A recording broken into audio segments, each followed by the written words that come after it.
I've always said the beauty of Arkansas can be found not only above ground, but underneath as well. Exploring the subterranean wonder is something to behold indeed. It truly is like visiting another planet without leaving Earth. And throughout the years, we've been on virtually every wild cave excursion offered around the state. Unfortunately, right now, many of the caves remain closed due to the white-nosed bat syndrome, at least until 2019. But in this special edition of EA, we're able to take you to some of our favorites as we go and explore the underground world of the natural state.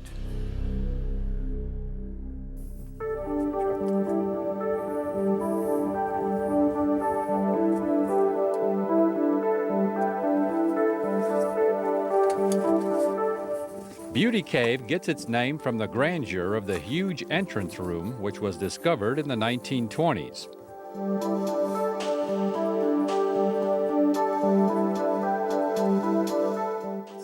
Mid to late 20s it was discovered, and supposedly by an old man in his 80s. In his 80s? In his 80s. Can you imagine walking around these hills looking for a cave in your 80s? But they didn't have Social Security, I guess. Tell us about the later than exploration of it, and the miles and miles of passageways. Well, after they discovered the cave, sometime later, some people went further back in the cave, probably in the 1930s, and discovered that they could go in this entrance and come out another entrance on the other side of the mountain, so to speak, that they knew as Bat Cave. So that became a real popular trip through well, it's still a very popular trip today.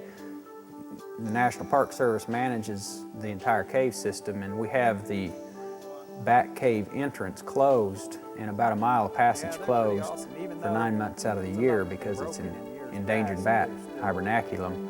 But in May 15th to August 15th each year we have that open.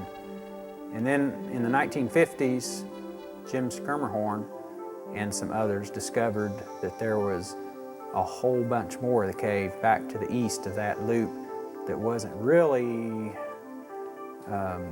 known very well. There had been people back there as early as the 1930s, but he really opened up the cave in that direction, and most of the cave was discovered by Jim or contemporaneous explorers with Jim. Which all led to the discovery of the Tanuri Room in the early 60s. I'm very fortunate to have a very great friend. His name is Jack Hershen, and in fact his entire family. And Jack and Dave Smith and Roy Davis were helping Jim Schermerhorn explore this cave, and they were at a plateau called the Roundhouse, and they were eating lunch, and one of them said, "Wonder where that goes." And so they all three took off going down that passage, some crawling and some climbing down and up and a little more crawling, and then all of a sudden it opens up into a huge room with some fantastic formations, and they sat there in awe of this giant room in this beautiful cave. And they were trying to come up with some name for it. And they realized that they each represented two different states, Tennessee and Missouri. So they chopped the Tennessee and Missouri in half and came up with Tanuri. And then with carbide lights, they used the soot from those lights to write the Tanuri name and their names and the date on a huge rock inside the Tanuri Room. And that's how Tanuri Room came about. That's how it got its name. And even to this day, they think it's so unique of a landmark that the National Park has left that, we would call that graffiti today, but back then it was actually pretty common. And they actually did it in very nice artwork. And so it's an interesting story how Jack, Dave, and Roy discovered the Tanuri Passage and the Tanuri Room, and then named it after Tennessee and Missouri. Mike, tell us about your adventure in caves. People, they're used to seeing you on the river as an outfitter. Tell us about what the rush that you get of coming into a place like this. You know, the general public just doesn't really understand that this is a wilderness area. So many places in a giant cave like this where no step footprint has ever been. And yeah, we got the main trails and stuff like that, but it's just literally an underground wilderness area.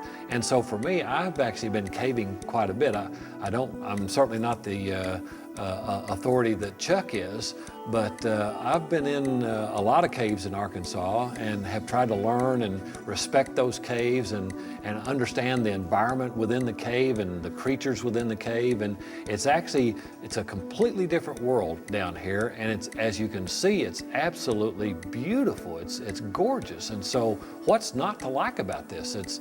There's no other people here. We're all alone.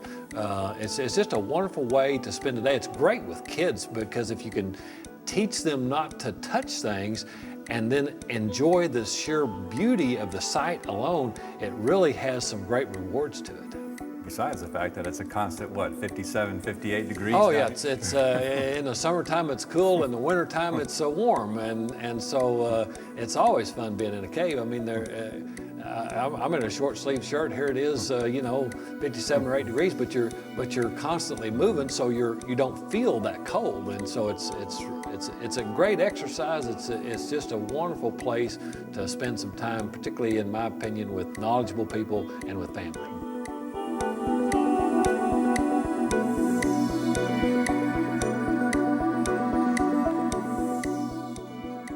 There are some 14 miles of mapped passageways in Beauty Cave. Starfish fossils can be found here, evidence that all of this was once part of a shallow sea some 360 to 400 million years ago.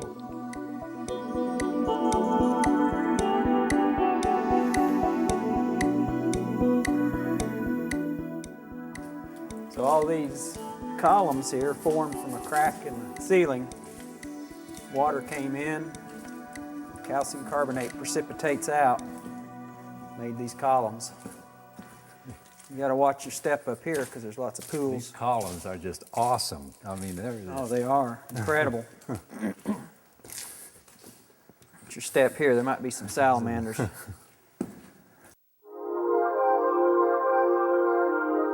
And sure enough, we did come upon a salamander. These guys start out in life with eyes, and as they mature, they lose their eyesight and their pigment, and they have to live in a cave.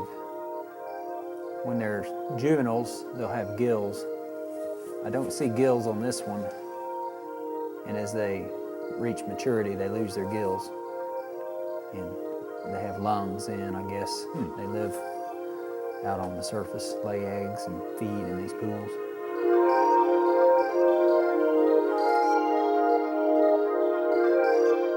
Now, there are a lot of sections like this that you want us to go through, huh, Chuck? There are a lot. There are a lot of stretches like hands and knees crawls like this, but none with this signature groove or ridge down the middle.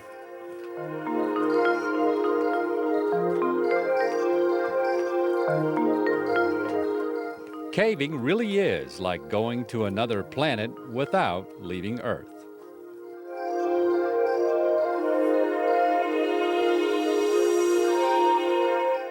As soon as you enter that portal, you leave one world behind and enter a different world, although they're connected.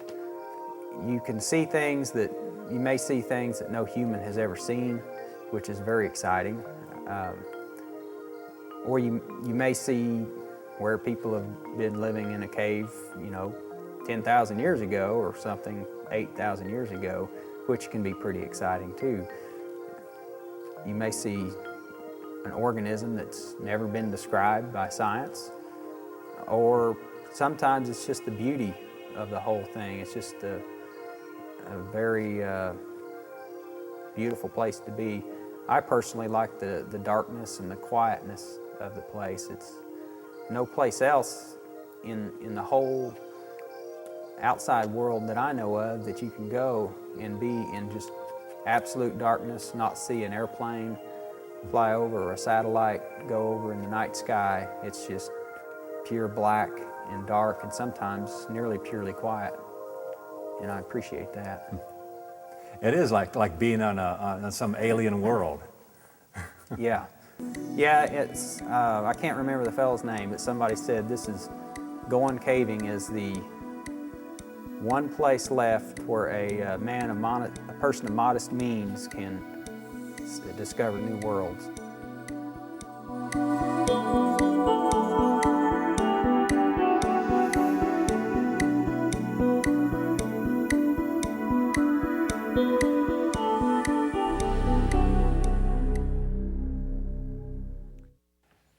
With a spectacular natural entrance, War Eagle Cavern, east of Rogers, has been the amazement and wonder of people throughout the ages, from Native Americans on. Now, you can take the regular commercial tour here, or, depending on how adventuresome you are, the wild cave excursion, which is what we're going to do today. So sit back, relax, and let us do the crawling for you.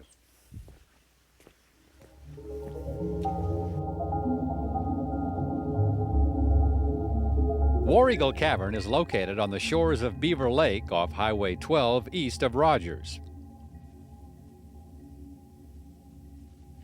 Teaming up with Dennis Boyd and Jim Madison of War Eagle Cavern, we began our wild cave trek where the public tour leaves off, crawling through a 3-foot-high, 85-foot-long tunnel. But the fun was just starting. We having fun yet, Michelle? Used by Native Americans hundreds of years before the first settlers came to this area, War Eagle Cavern was once known as Bat Cave. It is still home to one of North America's largest colonies of pipistrelle and gray bats. In fact, at any given time, there may be as many as 75,000 bats in the cave. And your chances of coming up upon huge colonies of bats like we did are quite good.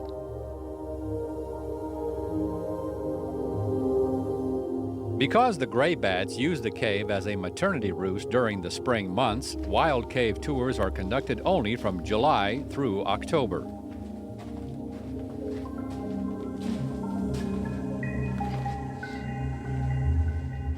As far as caves go, War Eagle Cavern isn't as old as most caves, only about 250 million years.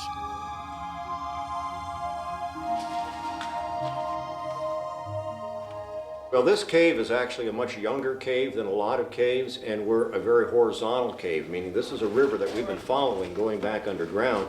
And up to just a short time ago, about 500,000 years ago, this was a massive river from ceiling to floor.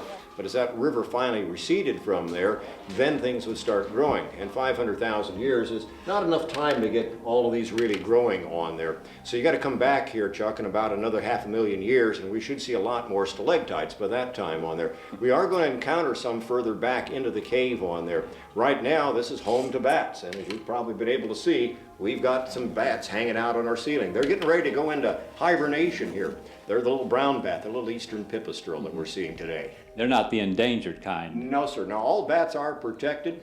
We do have some gray bats that are a little rarer, and they really hide from us a lot. They're a little more endangered on there.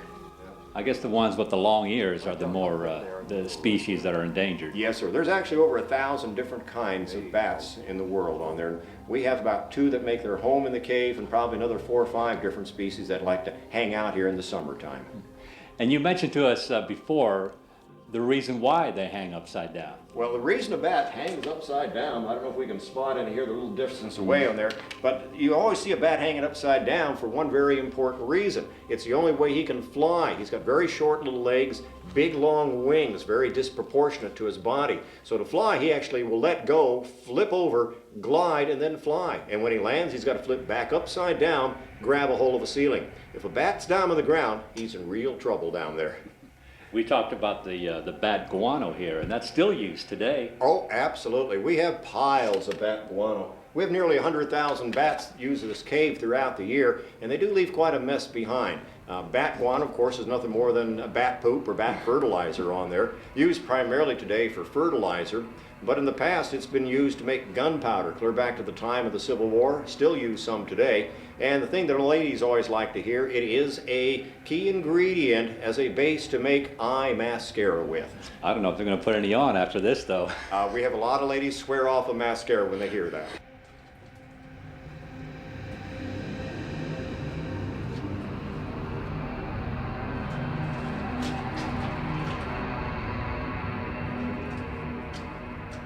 Along this wild cave route, you'll come upon a 30-foot tall narrow room where water droplets eventually make their way down to the cave floor.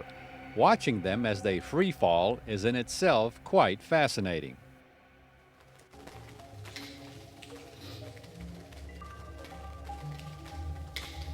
You may want to challenge yourself by trying to catch one or two of the droplets with your mouth. How does it taste? Oh, it tastes good. This 2-hour wild cave tour at War Eagle Cavern is by reservation only, and you must be at least 4 feet tall. A long-sleeve shirt is recommended to avoid scrapes, as well as long pants, no shorts. Gloves, knee pads, and a helmet would also be wise, along with at least 3 sources of light for backup. Also, bring a change of clothes because you will get wet and muddy. But all in all, it is a lot of fun, and you just may want to come back again and again and again to explore the inner depths of War Eagle Cavern.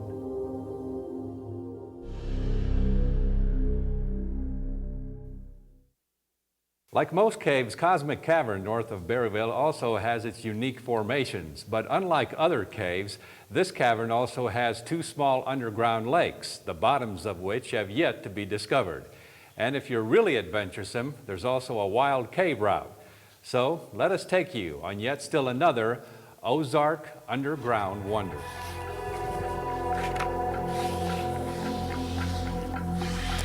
The first few feet of this wild cave tour are the trickiest.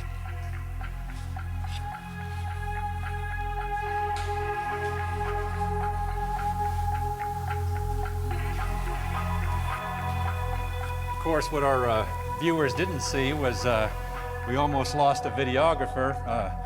Mishad Holiday went ahead of us so he could get this shot of us going across. Just almost lost him down in that lake. He made it.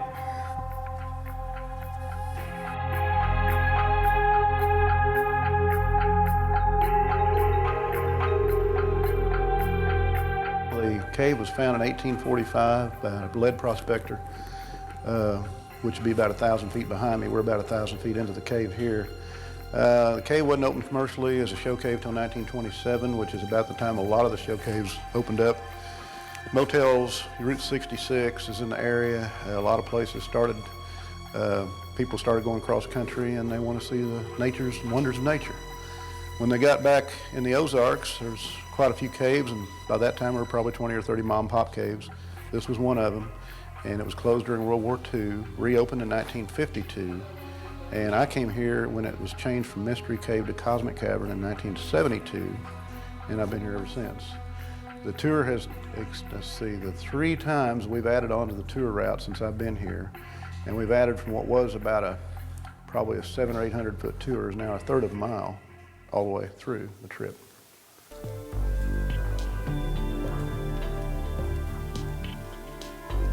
The underground lakes are what make this cavern so interesting.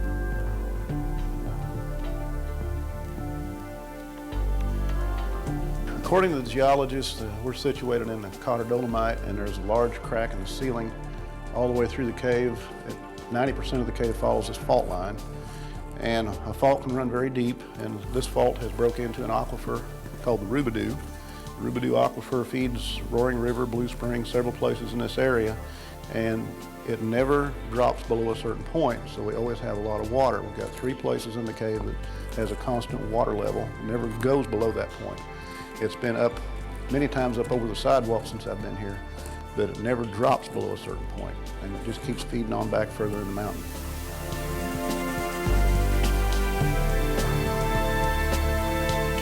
Since the cave's discovery, the bottoms of the lakes have not been found.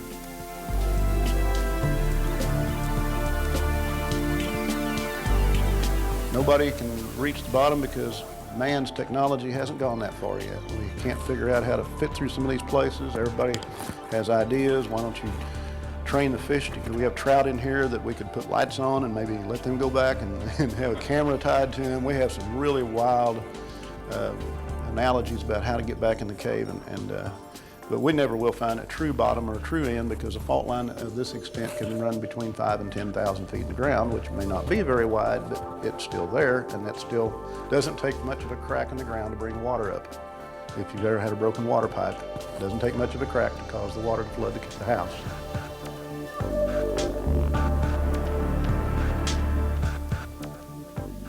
Divers have explored the lakes but haven't been too successful.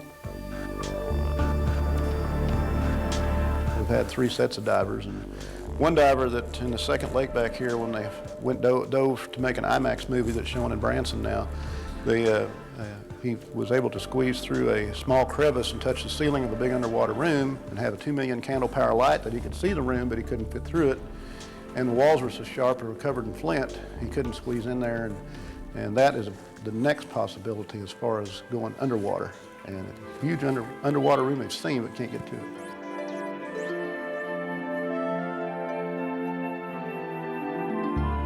Cosmic Cavern is home to the rare Ozarks blind cave salamander and 2 particular barrels.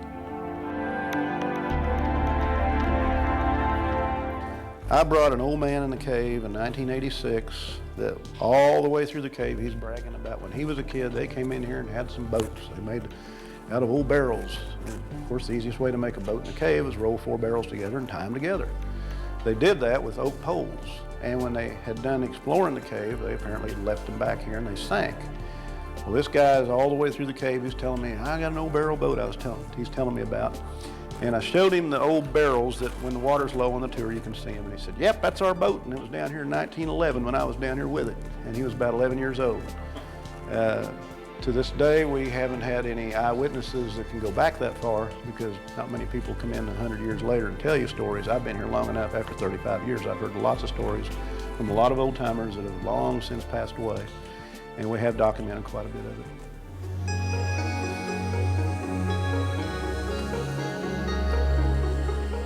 Randy began offering the thrill of wild caving to visitors back during the early 1990s.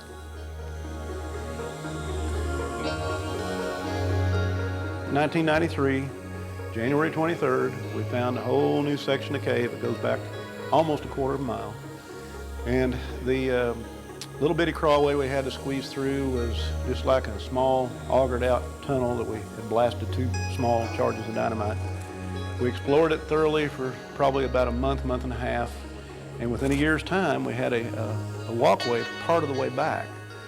Between that and that first year, from 93 to 94, we started showing about 200 people this back part of the cave for I think $35. And you get nasty, you get muddy, you got lakes you had to go across. We had a rubber raft that never could hold air, which made it much more interesting and colder of a route. And so in 94 we had this section back to where I'm standing added on, and we still took a boat and still went back further in the cave. We were the first show cave in the Ozarks to add on a wild tour. Everybody later started doing it and kind of followed my example. But now we have a little deck and it's a little easier to get back in there. We still spend about 2 to 2.5 hours. We don't take any more than 6 people or less than 2, and depends on the cameras. I have people that can run in and out of here in 1.5 hours. I haven't ever taken a tour faster than that, but there's so much to see. There's 800 feet of cave back here that we show, and that doesn't sound like a lot, but it's not the quantity, it's the quality. Beautiful back here.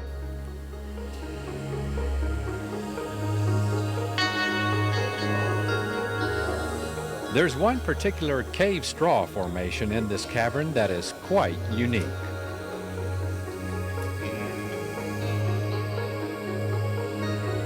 The 9-foot soda straw is, out of 8,000 known caves in the Ozarks, we have the longest known straw that doesn't touch from the ceiling to the floor all the way. It's got about a 2.5 foot gap, and the ceiling provided the water, and the floor was 12.5 feet lower, and the water all built up the soda straw from the ceiling to the floor, and now it's freestanding after the top 2.5 feet of it fell. After checking around, though, we found that that is the longest known soda straw stalagmite, or we call it a straw mite, known to exist in the 8,000 plus known caves in Missouri, Arkansas, and Oklahoma. It's the weight of it, it's top heavy. It shows us that the water flooding hasn't caused any damage to it, and it also shows us that nothing has moved down here. If anything would have moved just the slightest little bit, the wrong drip of water, that would not be standing the way it is. It looks like it's just defying gravity. It shouldn't stand there like that, like it is. It's just... And it's hollow inside. It's got only half the density of what a icicle would have. So a hard breath, a good sneeze, and it could be gone.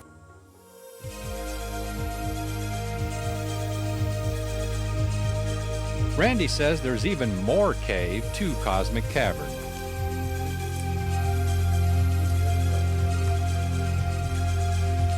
Now they've squeezed through a little small, foot-tall passageway and are able to stand up, and it's 15 feet high, and it still goes, and we're still following airflow. Airflow is like a neon arrow. It will show whether the cave goes or not, and there is a wind back there. We are 425 feet under a ridge that goes back 8 miles. We don't think we'll ever find all of this place.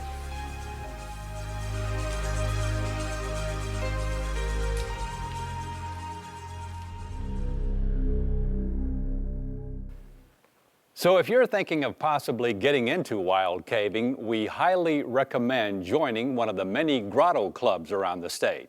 Never, ever try to go out and venture it alone.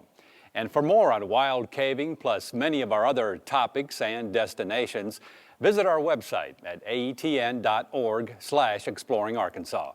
And we'll see you again the next time for another exciting adventure on Exploring Arkansas.